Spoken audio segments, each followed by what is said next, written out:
हर हर महादेव, जय श्री राम।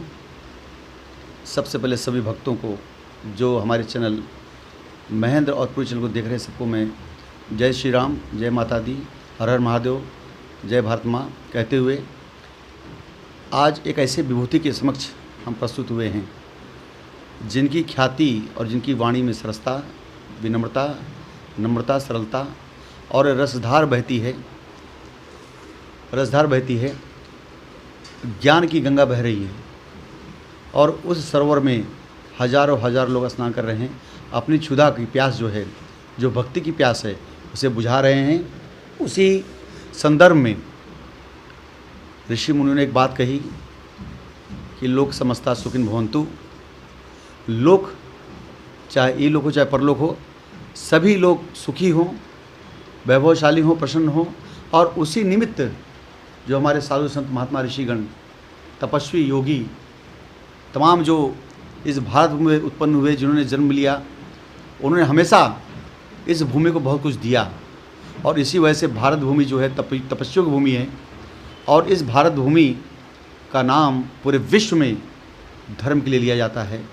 और धर्म का प्रचार प्रसार जो करने के मेन माध्यम है, जो सलील, जो सरस सलील जो बहाते हैं, वो हमारे आदरणीय व्यास हैं, संत हैं, ऋषि हैं, मुनि हैं, जिन्होंने कई पुराण लिखे, वेद लिखे और वो आज तक पूरे विश्व में विराजमान हैं।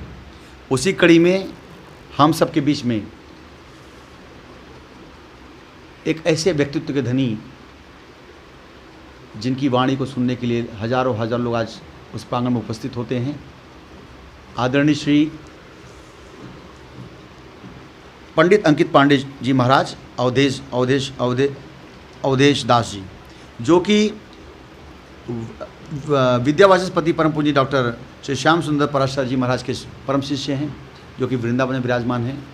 और आज मैं उनसे जानना चाहता हूँ कि जो यह जन कल्याणार्थ संस्था के माध्यम से जो जन कल्याण की जो गंगा बह रही है, आज जो यहाँ पर श्रीमद् भागवत कथा ज्ञान यज्ञ जो हो रहा है, और यज्ञ में आहुति देने के लिए तमाम हजारों लोग यहाँ उपस्थित होते हैं, तो आदरणीय श्री हम सबके व्यास हृदय में विराजमान श्री अंकित पांडे अवधेशा जी महाराज जी से जानना चाहता हूँ कि आपकी वाणी में जो सरलता, विनम्रता, सरलता और माँ सरस्वती की जो देन है, वह जो आप बह रही है, उसे जो भक्तों को जो अनुभूति हो रही है, जो ज्ञान गंगा मिल रही है, जो ज्ञान मिल रहा है और जो आत्म अनुभूति हो रही है और जो उनको शांति मिल रही है, आप क्या कहना चाहेंगे इस भाव सत्ता के बारे में? बोल वृंदावन बिहारी लाल की जय। श्री सद्गुरुदेव भगवान की जय। जय जय श्री राधे, जय जय श्री राधे। यह जो पितृपक्ष के पावन अवसर पर श्रीमद् भागवत सप्ताह ज्ञान यज्ञ की भागीरथी गंगा हमारे निकट श्री डोंगर वाली मैया वैष्णो देवी के प्रांगण में चल रही है। आज इसका चतुर्थ दिवस है और आज हम सभी भगवान तड़ित विनिंदित पीताम्बरधारी भक्त वांछा कल्पतरु भगवान श्री कृष्ण का जन्मोत्सव मनाएंगे। क्या बात है। जैसे कि कल श्री ध्रुव जी महाराज का पावन चरित्र सभी भक्तों ने श्रवण किया कि कैसे लोग बोलते हैं कि भजन की कोई अवस्था होती है कि भजन कब किया जाए। बच्चा जन्म लिया तो बोले कि अभी जो है इसको पढ़ाना लिखाना है, पढ़ने लिखने के बाद नौकरी व्यापार आदि में विवाह कर दिए, बच्चे हुए, तो भजन के लिए समय हमको फिर बोलते हैं कि बुढ़ापे में भजन करेंगे। बुढ़ापे में कैसे भजन होगा जिस समय पैर के घुटने खराब, हाथ पांव ठीक से काम नहीं कर रहे हैं, हम पूरी तरह अस्वस्थ हो जाते हैं, तो उस समय तो भजन हो पाना संभव है नहीं। हमको ध्रुव जी महाराज से शिक्षा लेनी चाहिए, कैसे 5 वर्ष की अबोध अवस्था जिसे बोलते हैं कि कोई कुछ उनको पता नहीं है। जब भगवान उनके सामने मिले तो ध्रुव जी महाराज मन ही मन सोच रहे हैं कि यहाँ तो कुछ सामग्री नहीं है कि जो इनको अर्पण कर पाऊँ, क्या चढ़ाऊँ इनको, स्तुति गान भी करूँ तो मेरे को इतना ज्ञान नहीं है। और प्रभु तो सर्वसमर्थ हैं, एक क्षण में उनके मन की बात को जान गए और अपना शंख उनके कपोल गाल से छुआ करके ध्रुव जी महाराज को संपूर्ण वेद वेदांत आदि का सबका उनको ज्ञान कराए। और ध्रुव जी महाराज ने दिव्य उनकी स्तुति की। भगवान को भजने से, भगवान का ध्यान करने से, भगवान का जाप करने से ऐसा तो नहीं है कि जो है भगवान हमको मिल गए तो यह लोक छूट जाएगा। ध्रुव जी महाराज को भगवान जी कहते हैं, बेटा जाओ 36,000 वर्ष पिता के सिंहासन पर राज्य करो और उसके बाद मेरे परम पद ध्रुव लोक को प्राप्त करोगे।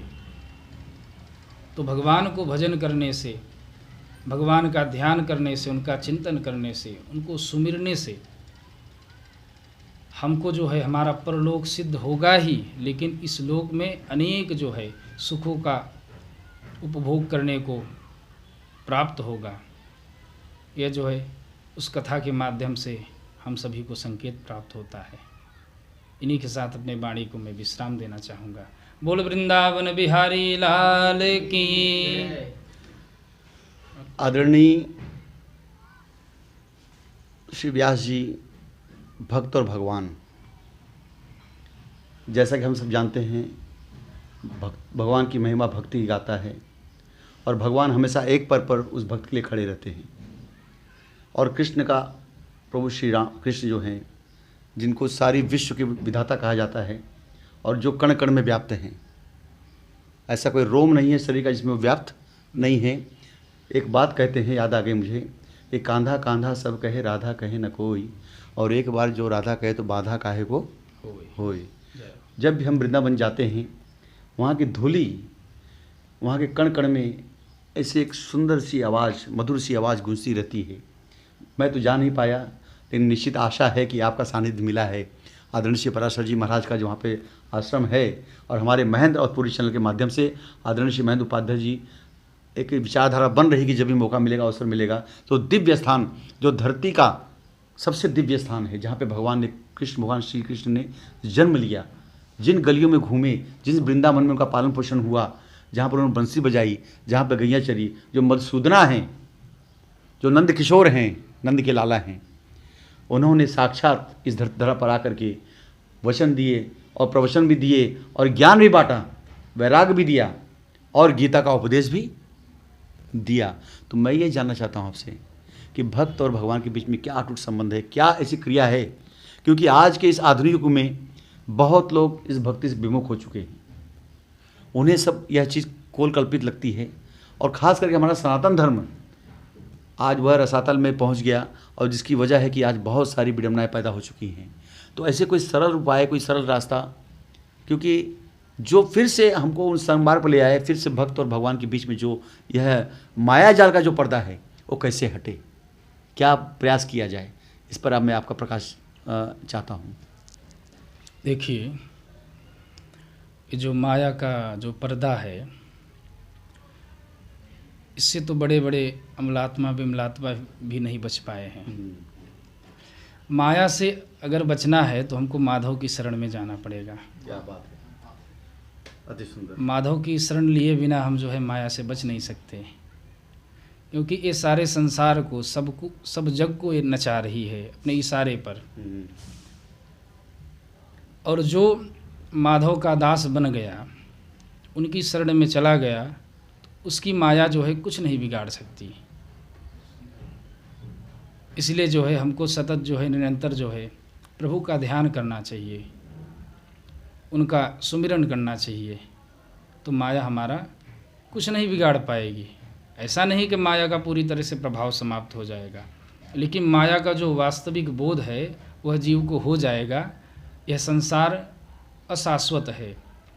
गोविंद गीता में कहते हैं कि दुःखालयम अशाश्वतम। क्या बात है। ये अशाश्वत है, इसीलिए दुःखालय है। आलय माने घर। घर। जैसे विद्यालय है तो वहाँ पे पुस्तक ग्रंथ आदि मिलेंगे, भोजनालय है, भोजन वहाँ भोजन आदि का प्रबंध वहाँ पे हो सकता है। लेकिन इस दुखालय संसार में हम जो है हमेशा जो है सुख ढूंढते फिरते हैं और अंत में जो है सुख की प्राप्ति नहीं होती। कितना भी कोई भौतिक संसाधन जो है सबको जुटाने में लगा रहता है, लेकिन फिर भी जो है अंतिम समय तक भी किसी से पूछा जाए कि महाराज आप सुखी हो गए, तो वो यही बोलेगा कि हम अभी ठीक तो है, लेकिन अभी नातिन की शादी और हो जाती। बुढ़ापे में भी चिंता बनी रहती है, किसी काम के नहीं रह जाते हैं, फिर भी जो है हमको यह चिंता सताए रहती है, जैसे मेरे बिना कुछ होगा ही नहीं। हर जगह एक बात कही जाती है कि ईश्वर की इच्छा बिना कोई पत्ता भी नहीं हिलता, फिर भी हमको लगता है कि मैं कर रहा हूँ, मैं कर रहा हूँ। ऐसी स्थिति है। जब इन्हीं का शोधन हो जाएगा तभी जो है माया का जो पर्दा है वो हट सकता है और वास्तविक जो है हमको बोध हो सकता है, नहीं तो फिर होने वाला नहीं है। माया में लोग भटकते ही रहेंगे। माया से बचना है तो माधव के जो है पुजारी बन जाओ, माधव के दास बन जाओ। महाराज जी की वाणी में जो सरसता, विनम्रता, सरलता और जो ज्ञान की गंगा बह रही है, वह निश्चित तौर पर उस मन के अंदर जो अंधकार है उस अंधकार को दूर करके प्रकाशित करेगी और जीवन को सरल बनाएगी और जीवन जीने की कला और उस ईश्वर को कैसे, ईश्वर तत्व को कैसे प्राप्त करें, वह मार्ग प्रशस्त करेगी। और जो जन कल्याणार्थ संस्था जो है, जो विगत कई वर्षों से ऐसे धार्मिक अनुष्ठान कर रही है, उनके तमाम जो पदाधिकारी हैं उन सबको मैं तहे से शुक्रिया अदा करता हूँ। और उस वृंदावन गलियों में यह जो कार्यक्रम हो रहा है, यह डोंगरवाली माता जी के आश्रम में हो रहा है, जो दिव्य स्थान भी, हम वहाँ भी आपको ले चलेंगे। और महेंद्रपुरी अवध चैनल वह सब चीज़ आपको दिखाएगा कि वह डोंगरवाली माता जी का कितना प्रभाव है और वहाँ पर जो चमत्कार घटित होते हैं, जो वहाँ के महात्मा जी हैं, वहाँ के जो भक्तगण हैं, किस तरह से प्रयास कर रहे हैं अपने छोटे से संसाधनों के माध्यम से जनमानस को एक अंदर चेतना पैदा करने के लिए। तो महाराज जी एक चीज़ और जानना चाहूँगा मैं आपसे में कि उन कुंज गलियों में जो शिशु लीला कृष्ण भगवान ने की और जीवन के अपने तमाम आयामों से जब से उन्होंने जन्म लिया, तो जन्म कहाँ लिया उन्होंने? मथुरा। और किस अवस्था में लिया? माता पिता कहाँ थे? जेल में। जेल में थे। लेकिन जब जन्म लिए तो क्या हुआ? सारी हथकड़ी जो है, सब सारे बंधन खुल गए। तो उन्होंने अपने जीवन यात्रा में बचपन से लेकर के जब तक इस धरा पर वो रहे, उन्होंने बहुत बड़ा संदेश दिया। तो उसमें से कुछ संदेश, और उन्होंने एक बात और कही कि केवल मुझे भजो, केवल मुझको भजो, मुझे समर्पित हो जाओ, तो मैं सारे आपके दुख कष्ट हर लूँगा। तो मैं कुछ उनके जीवन के जो अंश मैं उन भक्तों तक पहुँचाना चाहता हूँ, ताकि भक्त भी, जिन्हें उन्हें लगता है कि भक्ति बहुत कठिन है, भक्ति बहुत, लेकिन भक्ति जैसा कठिन, भक्ति जैसा सरल कोई चीज़ नहीं है। तो मैं चाहता हूँ कुछ सरल भाषा में ऐसे कुछ उपदेश दें, कुछ ज्ञान बताएं, कुछ मार्ग बताएं, जहाँ भक्ति उन्हें सरल लगे और तमाम भक्त आसानी से जुड़ सकें। अब देखिए, जैसे भगवान जब जन्म लेकर के श्रीधाम गोकुल को आए, कंस को पता चला कि वो काला काला मुरली वाला यहीं कहीं जन्म ले चुका है। योग माया के द्वारा कंस को पता चला। तो जिस समय भगवान आए यहाँ पे नंदोत्सव, बधाई उत्सव खूब हुआ। कंस ने अपनी जो है मुँह बोली बहन को भेजता है, पूतना को, कि जितने नगर ग्रामों में यहाँ आसपास ब्रजमंडल में जितने बच्चे हुए हैं उन सभी को जाओ और क्या करो, मार डालो। और उसी लिए जो है पूतना नाम की राक्षसी आती है। काहे के लिए आई? भगवान को मारने के लिए आई। हंतुम जिघांसया, कैसे? विषपान करा के, स्तन कालकूटम, जहर पिवा के भगवान को मारने के लिए आई थी। लेकिन उसमें भी सारे अवगुणों से भरी हुई पूतना, असाध्वी, किसी भी प्रकार के उसके भीतर कोई गुण नहीं। लेकिन माधव फिर भी रीझ गए। कैसे? बोले कि कैसी भी हो मेरी तो मौसी है। मौसी माने माँ जैसी, काम भी इसने माँ जैसा किया है। एक बच्चे को स्तनपान कराना यह माँ का धर्म है।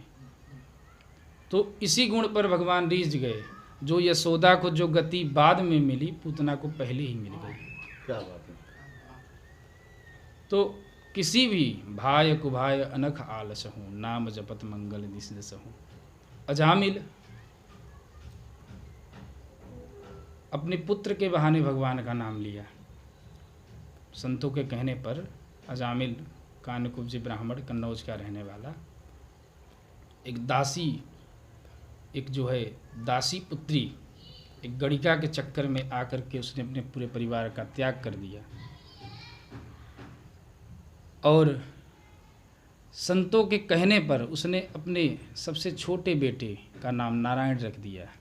जिसमें काले काले यमदूत भगवान के कहने पर उसको लेने के लिए आए, उस समय उसने कहा बेटा नारायण बचाओ। उतने में भगवान के पार्षद प्रकट हो गए और सभी को मार भगाए। तो नाम का प्रभाव उसने भी देखा कि मैं जो है अपने पुत्र के बहाने भगवान का नाम लिया तो भी मेरा कल्याण हो गया। तो किसी भी प्रकार से भगवान का नाम लिया जाए, भक्ति किसी भी प्रकार से हो सकती है। भगवान कहते हैं मेरे से तुम जो नाता बनाना चाहो बना सकते हो।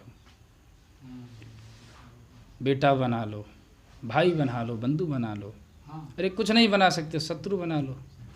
तो भी आपका शत्रु भी बना लोगे तो भी आपका कल्याण हो जाएगा। किसी रूप में क्योंकि शत्रु बनाओगे तो भी तो भजोगे भगवान को ही। हम शत्रु भी बनाते हैं तो संसारियों को बनाते हैं, और हम बैठ करके घर में अरे वैसा है, उसने मेरे साथ ऐसा किया, हम चिंतन उसका करते हैं, अपना समय व्यर्थ गंवाते हैं। इसलिए जो है शत्रु भी बनाए तो भगवान को बना लो। भगवान कहते हैं तो ही मोहि नाते अनेक, मानिए जो भावे। किसी भी प्रकार से भजन करना चाहिए, कैसे भी भजन करो। बहुत सुंदर बात बताई आपने। यह जो जन कल्याणार्थ टिटवाला पूर्व में जो है कार्यक्रम का आयोजन किया गया है, हमारे भैया परमादरणीय श्री शेषनाथ तिवारी जी का बहुत बड़ा इसमें योगदान है, और उनके साथ समस्त यहाँ के जो लोग जुड़े हैं उन सबको धन्यवाद देते हैं। और आज इस अवसर पर एक आशीर्वचन के रूप में महाराज जी से एक आशीर्वचन लेना चाहते हैं कि आज का दिन, आज एकादशी है और आज का वह शुभ दिन है जब हमारे चैनल महेंद्र औरपुरी चैनल ने लगभग 1000 वीडियो कंप्लीट कर लिया है। और हाल ही में हमें वहाँ पे महेंद्र उपाध्याय जी को यह मैसेज आया है। तो हम आपके आशीर्वचन के माध्यम से आपका आशीष पाना चाहते हैं कि आपकी, क्योंकि हमने जो कार्यक्रम किया है, हमने जो उद्देश्य लिया है, ऐसे कोई तीर्थ स्थल नहीं बचे होंगे जो विगत 2 वर्षों में हमने कवर नहीं किया हो, चाहे वृंदावन हो, चाहे अयोध्या हो, चाहे विश्वनाथ हो, चाहे रामेश्वरम हो, चाहे कहीं का काशी विश्वनाथ हो, कहीं का भी हो, और चाहे हरिद्वार हो। ऐसा कोई स्थान नहीं है, चाहे प्रयागराज हो, ऐसे तीर्थ जैसे पंढरपुर हो, ऐसा कोई स्थान नहीं बचा है जहाँ पर हमारे चैनल जाकर के वहाँ पर उसका कवरेज नहीं किया है। और कम से कम आज के दिन ही, उस शुभ दिन, आज जो एकादशी है, 1000 वीडियो पूरा हो गया आपको पकड़ के। तो आपको पकड़ के 1000 पूरा हुआ है। तो मैं जानना चाहता हूँ कि इस अवसर पर आप हमारे महेंद्र औरपुरी चैनल को क्या आशीर्वचन देना चाहते हैं। देखिए, मेरी बहुत बहुत शुभकामनाएं हैं। जैसा कि समाज में न जाने कितने लोग अनेक माध्यम लेकर के अपनी प्रतिभा को बढ़ाना चाहते हैं, तो यह बड़ा हर्ष का विषय है, बड़े हर्ष का विषय है कि हमारे परम प्रिय महेंद्र भैया जो है भगवान के दिव्य विविध जो भगवान के लीला धाम हैं, वहाँ पर जा कर के भक्तों के, रसिकों के, संतों के आशीर्वाद भी ले रहे हैं। साथ में भगवान की उन विविध लीला स्थलियों को अपने चैनल के माध्यम से दिखाने का प्रयास कर रहे हैं। तो यह बहुत ही वंदनीय कार्य है। इसके लिए मैं बहुत बहुत बधाई देना चाहूँगा। खूब जो है ठाकुर जी के खूब कृपा बरसे, और जो मन में जितनी सारी इच्छाएं हों उन सभी इच्छाओं की प्राप्ति हो, ऐसे मेरी शुभकामनाएं हैं। बोलो वृंदावन बिहारी लाल की जय। सभी का यहाँ से तहे दिल से फिर से हम आभार व्यक्त करते हैं और आशा करते हैं कि जो भी शुभ आशीष वचन हमारे महाराज निधि अंकित पांडे जी साहब ने दिया है वह फलीभूत हो। और वैसे भी जब भक्त ईश्वर के करीब आ जाता है तो उसकी सारी इच्छाएं अपने आप लुप्त हो जाती हैं, कोई इच्छा शेष नहीं रहती है। और इन्हीं शब्दों के साथ में फिर से आपका हम भगवान की कृपा से आपको धन्यवाद देते हैं और ईश्वर चरण में कामना करते हैं कि हमारा अवधपुर चैनल जहाँ पर भी आपके आशीष वचन बरसें और आपकी कथा हो, हम प्रयत्न करें, कोशिश करें वहाँ पहुँचें और जन जन तक आपके जो मधुर वचन है लोगों तक पहुँचाएँ। इन्हीं वचनों के साथ में कवि शैलेश मिश्र हिमालय। राधे राधे, हर हर महादेव, जय श्री राम। नमस्कार दर्शकों, मैं हूं महेंद्र कुमार। अगर आपको हमारा वीडियो पसंद आया हो तो इसे लाइक और शेयर जरूर करें और हाँ, हमें सब्सक्राइब करना ना भूलना, जिससे कि हमारे आने वाली नई वीडियो को आप मिस ना कर सकें। तो जुड़े रहिए हमारे साथ और देखते रहिए हमारा यूट्यूब चैनल महेंद्र अवधपुरी। बहुत बहुत धन्यवाद। Thank you so much.